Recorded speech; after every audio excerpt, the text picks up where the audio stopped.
Anil Nandalal, Attorney General, Minister of Legal Affairs of Guyana.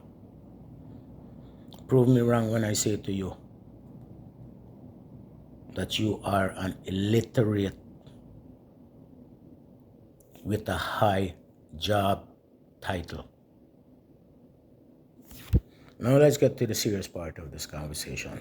Let me talk about the Constitution.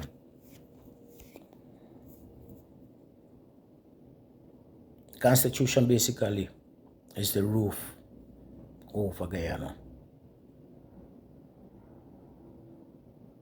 Now you want to come pull a nail out of the roof. And every year people say, when you take out a nail out of your roof, when rain fall, it's gonna leak. Now let's start with your qualification, your educational background. You have not much. You got a Bachelor of Arts from Trinidad, from St. Augustine. You went back to Guyana, you start practice law. I don't know how you start practice law because you shouldn't practice law. Basically you're an apprentice. You go back there as an apprentice. You understand? So to be a lawyer, you basically have to go upgrade yourself. I don't know if you upgrade or you pay your way through to get that position, but I haven't seen any upgrade on you.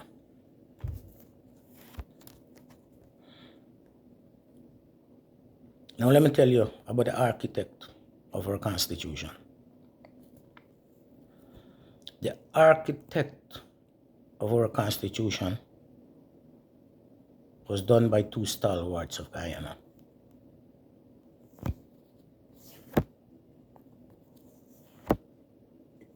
Was done by two stalwarts in Guyana.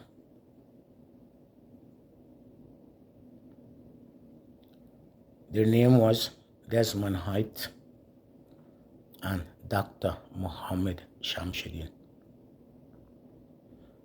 Now these two gentlemen, their educational background by far exceed yours. These two men were the men who were the architect of our Constitution. Now in the sight of these men with their qualification, when you see Desmond Haight, you gotta bow your head to Desmond Haight. Because you know you have a BA and the man have a LLB. The man is you understand? The man is a professional lawman from England. The man was trained to write laws and clause. This man became one of our president, a stalwart. The second man, that name would bring shiver to you because his name is Dr. Mohammed Shamsuddin. People in Guyana used to address him as Dr. Mohammed or Mr. Mohammed. Same name will bring you sleepless nights right now in your country. You and Jack there, you guys can't sleep because of that same name, Mohammed. My main architect in the Constitution. You know what is this man? Educational background.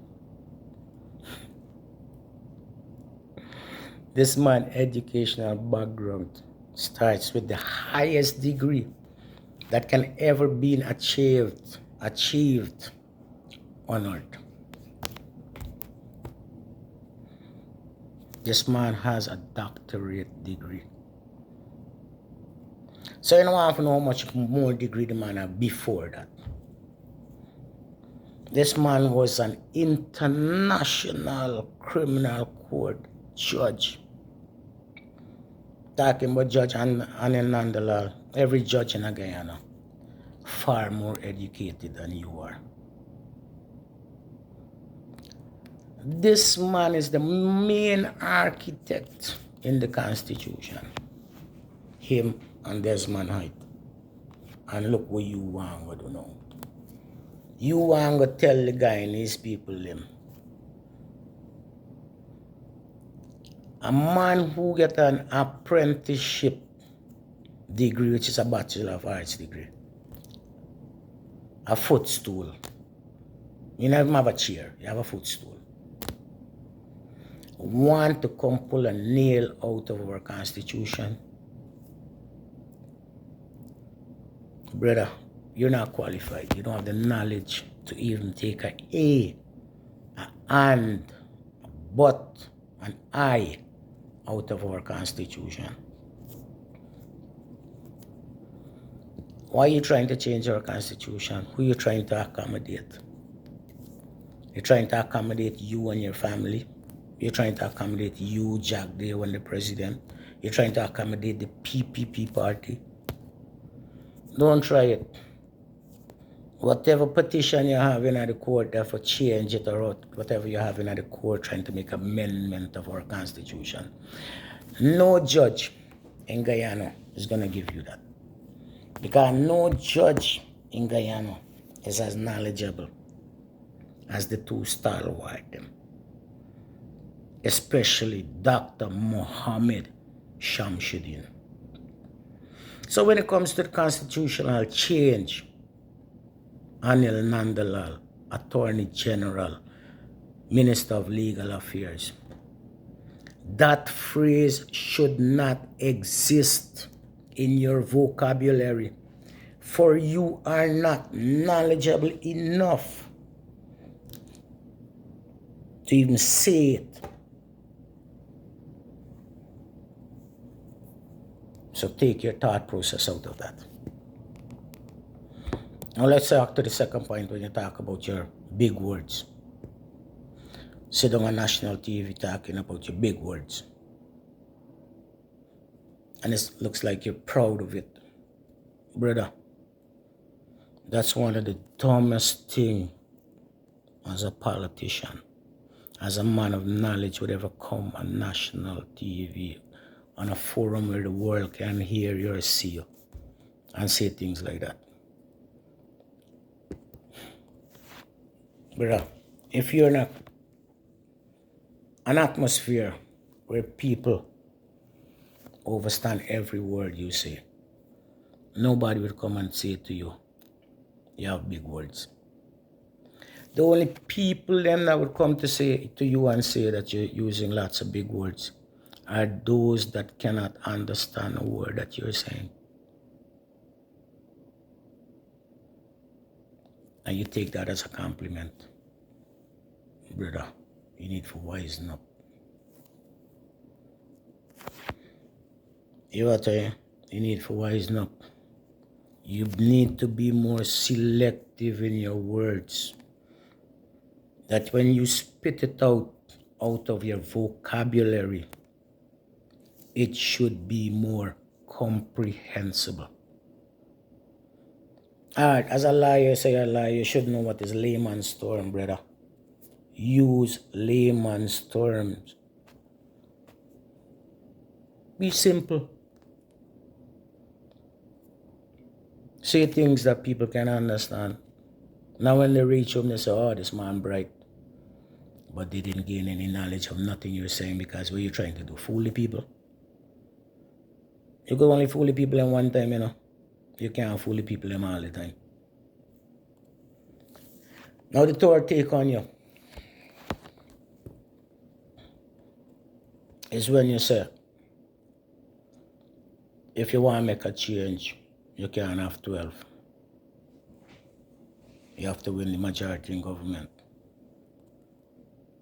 You remind me of the story of a king who had a suit made for him that only the wise men can see. But as he was walking down the street getting his compliment from everybody, oh, king, there's a nice suit, blah, blah, blah. One little Rasta kid noticed that the king was naked and screamed out, the king is naked. What's the moral of that story? Let me give you the moral of that story. There's very, very many morals, but I'm going to give you the one that best suits you. It doesn't mean that when you walk in Parliament, brother, every one of your parliamentarians them have to say, Nandalal, your suit look nice. One of them would come out and say, boy, you need to stop wearing suit. You're too tight around your belly. Or your pants right up to your knee when you sit down. See if you don't stop wearing a suit. Brother, in a warm country, in a tropical country, why you wear a thing that doesn't look good on you? Yeah? As a lawyer, you're supposed to be smart. Or you're just clever and not smart. You need to wisen up, brother, for this advice I'm giving you. And these things that I'm giving you to go through your thought process, you should pay me for it. Anyhow, listen out on my next take. And when I say your extradition case against the Mohammed is very, very, very porous.